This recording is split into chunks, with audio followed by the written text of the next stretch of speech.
Alrighty guys, I got this Wrangler back in. I went and cleaned it up. I used 5 cans of brake cleaner to clean the top of the transmission off. It's the one that had the oil leaks. Okay, at least they think it's oil leak. It's not oil leak, guys. It's residual oil coming from when the leak was present. This oil filter adapter housing was leaking real bad. It has since been replaced. Look, I cleaned the top of the transmission off. As you can see, there's no oil leak coming from the top of the transmission. I clean all that off with brake cleaner, but look, you still got oil right here. That's coming out of the housing, guys. That leak was bad. Oil is all, it may be oil sitting up inside this housing. All these little journals right here, like these little holes, oil got all in this bracket. There's no way we're going to be able to get all of that out. It's just going to take about 2 or 3 weeks of just continued driving for this oil finally die down. Yeah, you can clean it all you want, but it's all residuals that's finally dropping from the car because there is no oil leaks whatsoever. So in essence, I have to fix the customer because there's nothing wrong with the car. Wow, look at that. Alrighty guys, Constantine Joseph, I want to know, what spark plugs are you to use in a 2013 Dodge Grand Caravan or Chrysler Town & Country? Guys, keep in mind, 2011 all the way through 2020, all of the Caravan, Dodge Grand Caravan or the Chrysler Town & Country will be equipped with a 3.6 Pentastar. All of them, okay? That year ran a long time. Now, spark plugs, you in luck. I'm getting ready to do a tune-up on this one. Now, I got OEM Mopar plugs here, guys. You do not have to use these. In fact, y'all can see the part number right there. But I got one of the spark plugs out, and if you look real good, you will see that these are merely Champion spark plugs. There go the number right there. If you want to jot that number down, go to your local parts store, ask for a Champion spark plug. This number right here, SP149125AF. All right, but yeah, I'm using the Mopar. It's the same thing. It's the same Champion spark plug. Just so you know, this is where spark plugs go in these Chrysler Caravans, 2011 to 2020.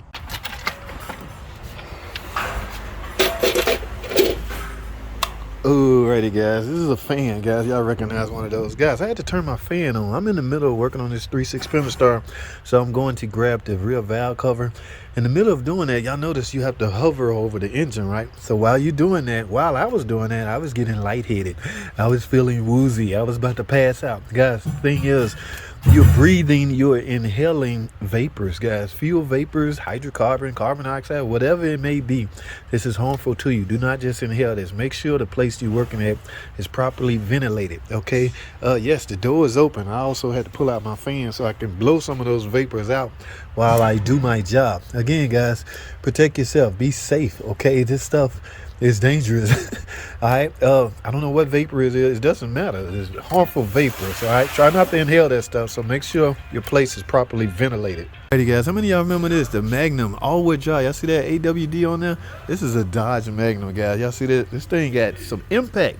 Got hit in the road. Something banged on the cradle. So when that happens, guys, we don't fix that. We simply replace the cradle. Look, he got it out. Well, he getting ready to go back in with this one, guys. Yes, he will have to do a front end alignment because all this stuff is out of whack. Now, back to my point, guys. What y'all know about this? 5.7 Hemi with a all-wheel drive. Yes, guys, it's the PTU right here. Nag 1 transmission. A lot of y'all seem to think they only made this for the cop car package. No. This is a civilian car, guys. Like I say, this is a Dodge Magnum. Yeah, it's getting all the suspension work because there was impact. Look at that Nag 1 transmission. They might want to service that thing too. But 5.7 Hemi, all-wheel drive, you know this thing get up and go. All 4 wheels gonna take up and spin at the same time. You talking about some get up, take up, and go, man. Yes. Oh, you almost got it running, guys. You just gotta put that in.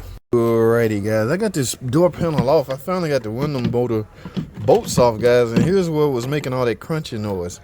Yeah, the window would not go up. Now, the window motor works, guys. So depending on your finances, if you want to get the motor and the regulator, I told her because when you hit the switch, the motor, you can physically hear the motor, or you can audibly hear the motor running. You might can save that extra $200 and just get the window regulator. Yeah, I won't try to fix this. Yeah, this is damaged. So I got a new regulator right here, guys. Yeah, y'all see that? I don't play that Derman regulator stuff. Mopar, no car, man. Yeah, this is an old one I just replaced not too long ago, but that was what's making that crunchy noise. How did this happen? I don't know, guys. Just fatigue. Who knows? I have no idea why window regulators fail. All right, I got a little bit more to go. Let me take this panel off, and that's it, guys. That's all I have. Just wanted y'all to see what that noise was. Stay tuned. Alrighty guys, real quick, 2018 Dodge Challenger. I'm getting ready to do a dip service, guys. I recommend this. every 30 to 40,000 miles, simply because it's inexpensive and it's freaking easy to do. Now I was just about to open this, but something reminded me, guys. On a lot of videos I see, Fluffy Mexicanic made one, I made one.